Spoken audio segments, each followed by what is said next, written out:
hay una controversia sobre si existe o no existe algo llamado como el síndrome posaborto.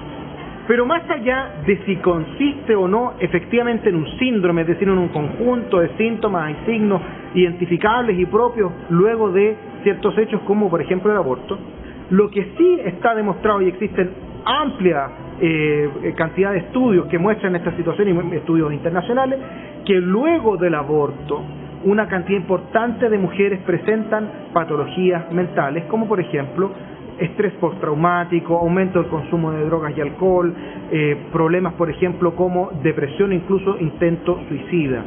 Y eso muestra que luego del aborto no es que no pase nada, sino que se provoca un problema en la salud mental de la mujer. Y no solo eso, hay otra cierta cantidad importante de estudios que muestran que aquellas mamás que deciden abortar ya tienen de base cierta cantidad importante de consultas, por ejemplo, por patologías mentales. Por lo tanto, hay que considerar que la mamá que está pensando en abortar o que la mamá que aborta no lo hace porque sí, no es que disfrute con ello, no hay que condenarla, hay que apoyarla, porque probablemente esa mamá está pasando por una situación difícil y nosotros como sociedad tenemos que preguntarnos qué tipo de futuro queremos construir.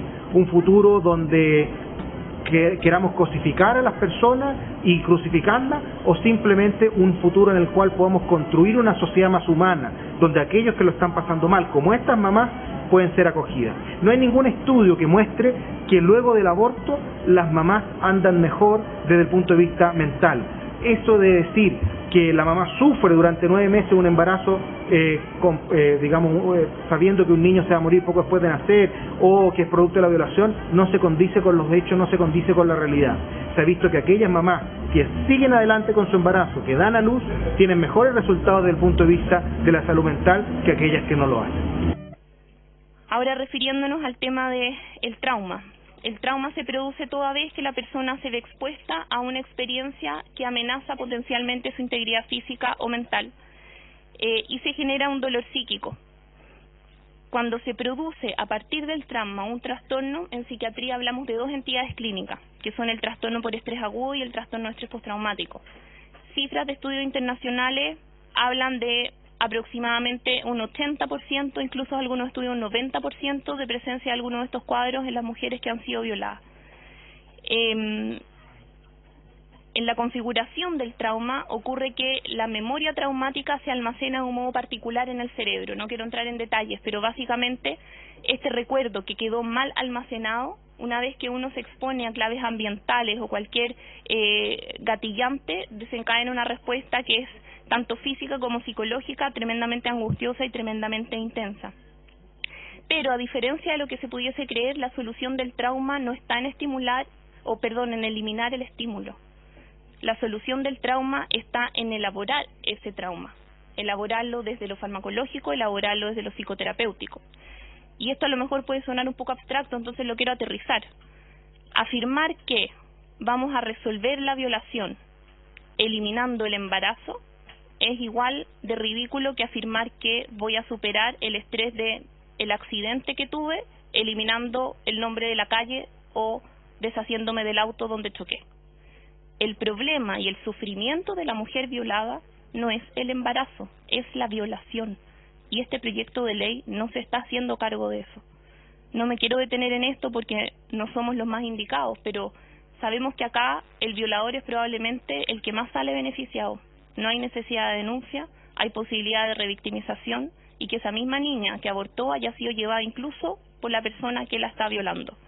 Y eso no puede no preocuparnos. Y finalmente, y de forma lamentable la verdad, es que el aborto, por mucho que queramos, no va a desviolar a esa mujer. Lo único que va a lograr ese aborto es en un alto porcentaje de casos retraumatizarla. Y les quiero compartir en ese sentido algunas estadísticas internacionales que me parece que son absolutamente reveladoras e iluminadoras. Dentro de una cohorte de mujeres violadas norteamericanas, el 94% de las mujeres que decidieron continuar con el embarazo dijeron que el aborto no hubiese sido una buena solución. Pero aquellas mujeres que sí tuvieron el aborto, un 93% dijo que tampoco fue una buena solución para sus problemas y que además no lo recomendarían a otras mujeres en su situación. Y creo que esto es extremadamente decidor. El no nato no es la única víctima. Las mujeres también son víctimas. Anualmente ocurren cerca de 7.500 complicaciones serias causadas por los abortos. Hemorragias, perforaciones del útero, infecciones graves, histerectomías. Enseguida escucharemos los testimonios de 2 mujeres jóvenes que quedaron permanentemente dañadas a consecuencia de abortos tardíos. Una de ellas físicamente, la otra psicológicamente. Ellas son, en todo sentido, víctimas inocentes de la continua tragedia que es el aborto. Estas 2 jóvenes han sufrido inmensamente y por eso han preferido ocultar sus identidades. Si el médico me hubiera dicho que yo ya tenía 4 meses de embarazo, no creo que hubiera tenido el aborto. Lo hubiera considerado un asesinato en esos momentos. Su corazoncito latía ya. El bebé estaba realmente desarrollado. Nunca lo hubiera abortado. El doctor nunca me dijo lo peligroso que era la dilatación y la evacuación. Él no me dijo el riesgo que corría. No me dijo nada, ni que mi útero podía ser perforado. Y todo esto sucedió. Esta joven es psicóloga. Cuando fui examinada, el doctor me dijo que él se había equivocado, que el bebé estaba mucho más avanzado de lo que había creído y que tenía ya 15 semanas.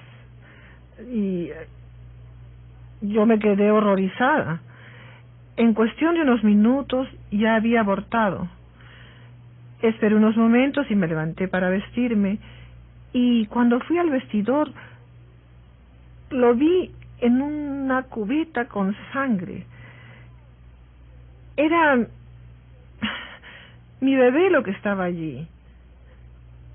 El bebé no tenía 3 centímetros de tamaño como yo creía. Era del tamaño de mi mano. Era realmente un bebé.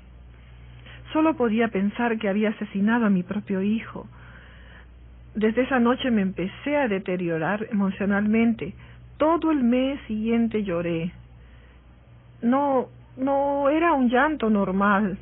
Lloraba desde lo más profundo de mi ser. Recuerdo que me paraba frente a las escaleras de mi casa, tratando de juntar valor para arrojarme por ellas hacia abajo. Hasta pensé en subir al techo y tirarme desde allí. Pensé en toda forma de suicidio y lloré tan profundamente. Era como ese llanto de los bebés cuando aprietan los puñitos y no pueden controlarse.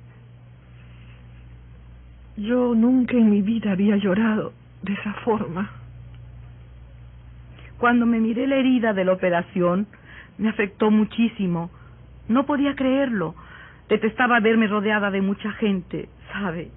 Solo quería estar con mis familiares. No quería estar ahí, ¿sabe?, con gente que no sabía nada de mí. La operación, la colostomía, como usted sabe, le hace a uno despedir muchos gases. Me daba vergüenza que alguien pudiera oírme, olerme. Mi esposo le echa la culpa de todo al aborto. Nuestras vidas se han desbaratado desde que aborté. Ahora yo sé que si tengo otro bebé, podría morir. Yo nunca hubiera querido abortar, de haber sabido que todas estas cosas horribles me podían pasar. Porque esa es la única manera de explicarlo. No vale la pena. He visto, ya sea por referencias o en el curso de mi práctica, más por referencias desde mi aborto, a gente que ha sufrido una reacción inicial tan grave como la que yo sufrí. Parece como que se presta muy poca atención al desastre psicológico que le sucede a tanta gente por el aborto. El aborto no es algo inventado o desarrollado a raíz del movimiento de liberación femenino. Creo que esa gente involucrada en él ha sido terriblemente engañada y no ha entendido bien lo que es realmente un aborto. Hay veces que me siento y me pongo a pensar en lo que pasó, y todo lo que hago es llorar. Aquellas mujeres que se practican un aborto, comparado a quienes no lo hacen, tienen un 81% de riesgo más alto de experimentar depresión, ansiedad, abuso de sustancias y comportamientos suicidas. Entonces podemos decir definitivamente que el 10% de incidencia de todos los problemas mentales es directamente atribuido al aborto. De otra manera, si el aborto fuera erradicado de nuestra sociedad, tendríamos un 10% menos de casos de mujeres sufriendo de desórdenes en su salud mental. Con este metaanálisis, la doctora Priscilla Coleman también ha demostrado que aquellas mujeres que se practican un aborto tienen un aumento de riesgo en un 34% de desórdenes de ansiedad, de depresión en un 37%, de abuso de alcohol en un 110% y un mayor riesgo de uso y abuso de marihuana en un 230%. Según la Organización Mundial de la Salud, la esquizofrenia tiene un riesgo de suicidio del 10%, el trastorno afectivo bipolar del 15%, la depresión del 10%. Y la doctora Coleman ha concluido en su estudio que el aborto tiene un riesgo de suicidio del 34%. Mira, el varón siente como él es el que debiera proteger a esta familia, a esta pareja o a su bebé, siente que él ha fallado como varón. Él trata de racionalizar el efecto de su paternidad, por lo tanto tiende a negar esta rabia, a negar el dolor, y muchas veces él mismo tiene conductas de rabia, de intolerancia, sin tampoco tener mucha razón, digamos, conocimiento de dónde proviene esta sensación, y generalmente se produce mucha rabia y conflicto con la pareja. En los casos que nosotros atendemos se produce a veces separaciones, incluso siendo matrimonios o parejas estables, por el efecto de él a veces culpabilizar a la mujer que ella tomó la decisión, y a su vez la mujer señala que por no tener el apoyo suficiente de su pareja tomó esa decisión. Ahora, el mundo desconoce como esa opinión de esos psicólogos silenciosos, psiquiatras silenciosos, que somos los sacerdotes, y nunca nos preguntan cómo queda una mujer después de abortar. Yo voy a cumplir 20 años de sacerdocio y yo creo no faltar la verdad si digo que por lo menos 300 mujeres he confesado en el tema de aborto, y puedo asegurar que el 90%, quizás más, 90-95%, uno ve un profundo dolor interior en una mujer cuando ha abortado. La inmensa mayoría de mujeres, cuando se confiesan del tema del aborto sin entrar a violentar el sigilo sacramental, la inmensa mayoría lloran, y lloran con lágrimas de profundo dolor. Hay expresiones muy comunes como estas: si a mí me hubieran hablado, si yo hubiera tenido quien me diera un consejo, si alguien me hubiera apoyado para tener la criatura.